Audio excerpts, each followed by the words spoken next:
By the Sky is Far Away, a Nigerian folktale, retold by Mary Joan Gerson and illustrated by Carla Golemby. In the beginning, the sky was very close to the earth. In that time, men and women did not have to sow crops and harvest them.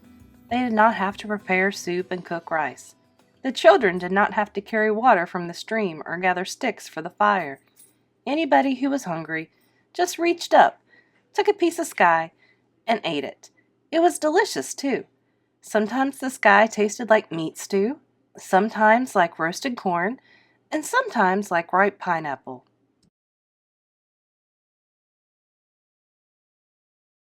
There was very little work to do, so people spent their time weaving beautiful cloth, carving handsome statues, and retelling tales of adventures.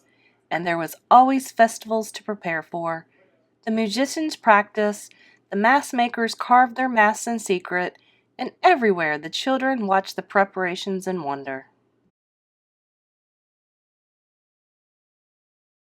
The king of the land was called the Oha, and his court was magnificent. At the royal palace was a team of servants whose only work was to cut and shape the sky for ceremonies. But the sky was growing angry because people were wasteful. Most often they took more than they could possibly eat and threw the leftovers into garbage heaps. I am tired of seeing myself soured and spoiled on every rubbish bin in the land, brooded the sky. So one morning at sunrise, the sky turned very dark. Thick black clouds gathered over the Oba's place, and a great voice boomed out from above.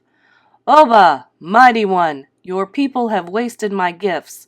I am tired of seeing myself on heaps of garbage everywhere.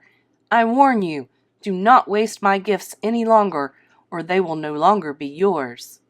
The Oba, in terror, sent messengers carrying the sky's warning to every corner of the land.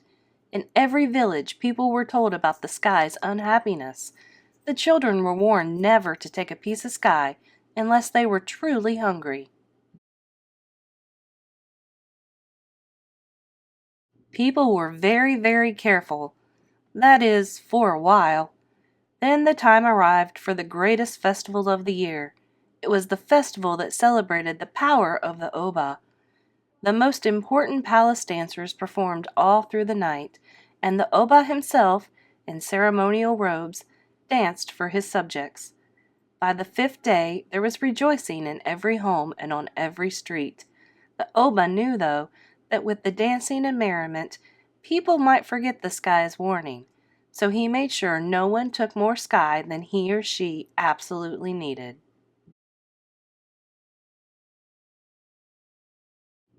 Now, there was a woman in this kingdom who was never satisfied.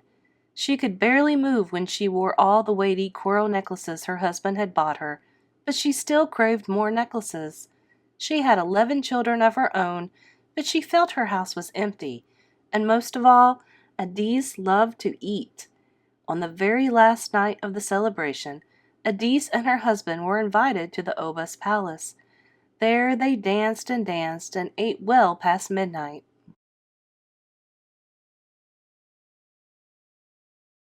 What an evening it was, Adise thought later, standing in her own garden again. How I wish I could relive tonight. The drumming I heard, the riches I saw, the food I ate. She looked up at the sky, and hoping to taste again the cocoa yams and meat stew the sky had offered, she took a huge piece to eat. She had only finished 1/3 of it when she could swallow no more.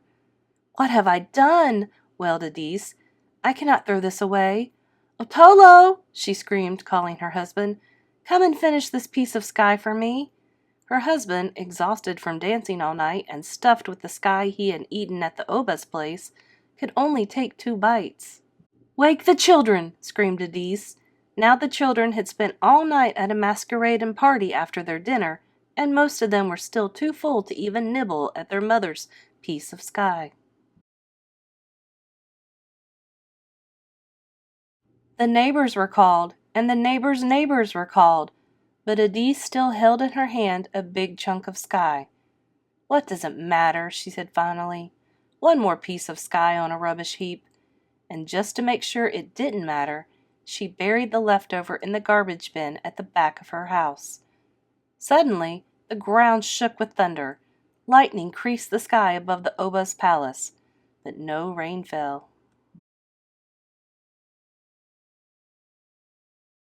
No one in the land slept very well that night. The rising sun uncovered the heads of men and women and children peering over rooftops and through windows, straining to see if the sky had really left them. It truly had. It had sailed upward, far out of their reach. From that day onward, men and women and children had to grow their own food. They tilled the land and planted crops and harvested them, and far above them rested the sky, distant and blue, just as it does today.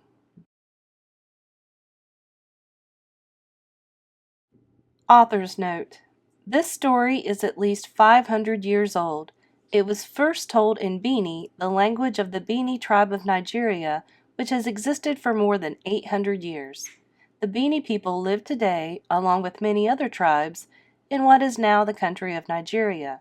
How interesting is it that the Bini people long ago began teaching their children to respect the earth and sky. Today we are very concerned about caring for our planet. We now see, as the wise Bini did then, that the future of nature and its gifts rests in our own hands.